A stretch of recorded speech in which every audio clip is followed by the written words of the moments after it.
Assalamualaikum warahmatullahi wabarakatuh. Saudaraku yang dimuliakan Allah, semoga kita selalu dalam keadaan sehat walafiat. Amin ya rabbal alamin. Apa alasan Rasulullah sering bersembunyi di Gua Hira? Gua Hira adalah gua yang terkenal dalam sejarah Islam. Sebab di dalam gua inilah Nabi Muhammad SAW diangkat menjadi Rasul. Bahkan sebelum menerima wahyu pertama, Nabi Muhammad SAW menjadikannya sebagai tempat beribadah dan mengasingkan diri dari berbagai kerusakan moral penduduk Makkah. Lantas, apa yang membuat Nabi Muhammad SAW sampai mengasingkan diri di Gua Hira? Menurut buku sejarah terlengkap Nabi Muhammad SAW karya Abdurrahman bin Abdul Karim, letak Gua Hira berada di puncak Jabal Nur, di bagian utara kota Makkah, sekitar 5 km dari Masjidil Haram. Tinggi puncak Jabal Nur sekitar 200 meter. Bentuk gunung ini terlihat berdiri tajam. Jika ingin mendekat ke Gua Hira diperlukan waktu paling tidak setengah jam. Adapun bentuk Gua Hira agak memanjang. Pintunya sempit, bisa dilalui hanya oleh satu orang. Di dalam gua hanya bisa didiami sekitar 5 orang. Tinggi gua hanya sebatas orang berdiri. Alasan Nabi Muhammad SAW sempat bersembunyi di Gua Hira dikisahkan dalam buku 20 kisah teladan perjalanan hidup Nabi Muhammad SAW karya tim Gema Insani. Suatu ketika di kota Makkah, Nabi Muhammad SAW mulai mengajak kaumnya untuk memeluk agama Islam melalui dakwah. Namun yang didapatkan oleh Nabi Muhammad SAW hanya makian dan cercaan. Siksaan tak hentinya menimpa mereka yang beriman kepada Allah Subhanahu wa Ta'ala. Nabi Muhammad SAW dan pengikutnya semakin menderita hidup di Makkah. Akhirnya Nabi Muhammad SAW mendapat perintah dari Allah Subhanahu wa Ta'ala untuk berhijrah ke Madinah. Nabi Muhammad SAW ditemani oleh Abu Bakar, sahabatnya yang setia saat memulai perjalanan. Mereka bersembunyi di Gua Hira untuk menghindari kejaran kaum Quraisy yang berniat membunuh mereka.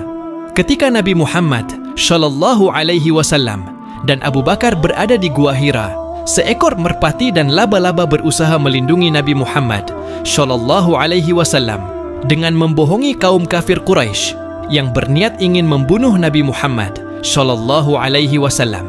Nabi Muhammad SAW hanya memerlukan waktu 8 hari untuk pergi ke Makkah dan Madinah dengan mengendarai unta. Sedangkan waktu tempuh dari Makkah ke Madinah rata-rata sampai 11 hari. Padahal Nabi Muhammad SAW dan rombongannya hanya berjalan pada malam hari, karena siang harinya mereka bersembunyi untuk menghilangkan jejak. Berkat pertolongan dari Allah Subhanahu wa Ta'ala, Nabi Muhammad SAW dan rombongan hampir sampai di kota Madinah.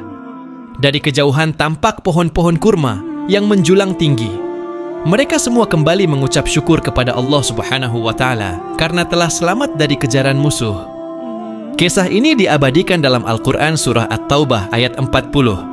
Artinya, jika kamu tidak menolongnya, Nabi Muhammad, sungguh Allah telah menolongnya, yaitu ketika orang-orang kafir mengusirnya dari Makkah.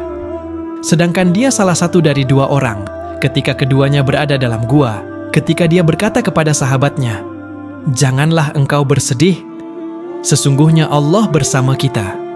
Maka Allah menurunkan ketenangan kepadanya, Nabi Muhammad, memperkuatnya dengan bala tentara, malaikat yang tidak kamu lihat, dan dia menjadikan seruan orang-orang kafir itu seruan yang paling rendah. Sebaliknya, firman Allah itulah yang paling tinggi. Allah Maha Perkasa lagi Maha Bijaksana. Merujuk kembali buku sejarah terlengkap Nabi Muhammad SAW, dari dalam Gua Hira terlihat pemandangan berupa pegunungan dan kota Makkah. Di antara keistimewaan Gua Hira adalah pemandangan atas berupa langit yang demikian luas dan pemandangan bawah berupa Ka'bah. Namun demikian, perlu upaya cukup besar untuk sampai ke Gua Hira. Di dalam Gua Hira, aktivitas Nabi Muhammad SAW tak lain adalah duduk sambil mengamati, merenung dan bertanya, siapakah yang menciptakan langit, bintang, dan seluruh makhluk ini? Itulah ibadah yang dilakukan beliau sejak usia 30 hingga 40 tahun. Seolah-olah itu merupakan persiapan bagi beliau untuk menjadi nabi. Di tempat inilah, Gua Hira, beliau menerima ayat pertama Al-Quran dan tempat malaikat Jibril menyampaikan bahwa beliau harus mengumumkan pada dunia bahwa hanya ada satu Tuhan. Dan beliau harus menyebarkan pesan ini. Ibnu Ishaq menyatakan dari Wahab bin Kaisan bahwa Ubaid berkata, pada bulan itu, bulan Ramadan, Rasulullah Shallallahu Alaihi Wasallam menetap di Gua Hira. Beliau memberi makan kepada orang-orang miskin yang datang kepada beliau.